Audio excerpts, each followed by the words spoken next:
ঘোড়াগেট থেকে শুরু করে ৭ নম্বর ঘাট পর্যন্ত রাস্তার দুই পাশ জুড়ে শুধু গরু আর গরুর গর্জন। এটাই খুলনার সবচেয়ে বড় কুরবানির পশুর হাট, যা আয়োজিত খুলনা সিটি কর্পোরেশনের তত্ত্বাবধানে। এখানে আছে ছোট থেকে বড়, সাধারণ থেকে রাজকীয় সব ধরনের কুরবানির পশু। কেউ এনেছে রাজার মতো বিশাল এক গরু, যার নাম দিয়েছে পিটবুল।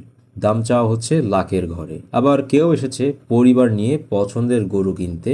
ক্রেতা আর বিক্রেতার দর কষাকষি, একটাই লক্ষ্য, এবারের ঈদে হোক স্মরণীয়। জোড়াগেট থেকে হাঁটতে হাঁটতে আমরা রূপসা ঘাটের দিকে চলে আসি। রূপসা নদীর ঘাটে প্রতিদিন এভাবে আসছে নতুন চমক। ট্রলার থেকে লাফিয়ে লাফিয়ে নামছে বিশাল বিশাল সব গরু, যার প্রতিটা লাফে জমে উঠছে জনতার উল্লাস। এটা যেন গরুর অ্যাডভেঞ্চার রুট। এই হাটে শুধু গরু কেনা বেচা হচ্ছে না, এখানে জমে উঠছে বিভিন্ন গল্প, সম্পর্ক আর ঈদের রং। কেউ বেছে নিয়েছে পছন্দের গরু, আবার কেউ শুধু ঘুরতে এসেছেন পরিবার নিয়ে। এজন্য খুলনার নিজস্ব ক্যাটল ফেস্টিভ্যাল, ঈদের রোমাঞ্চ আর ঐতিহ্যের বাহক। কেননা প্রত্যেক বছর এইখানে ঠিক এই একই স্থানে গরুর হাট বসে, কুরবানির ঈদের গরুর হাট। তাই এই হাটটি খুলনা জেলার কুরবানির পশুর বেচা কেনার কেন্দ্রবিন্দু হিসেবে বিবেচিত। তো ভিডিওটি কেমন লাগলো এবং আপনি ভিডিওটি কোথা থেকে দেখছেন অবশ্যই কমেন্ট সেকশনে জানাবেন, এবং সবাইকে অগ্রিম ঈদ মোবারক।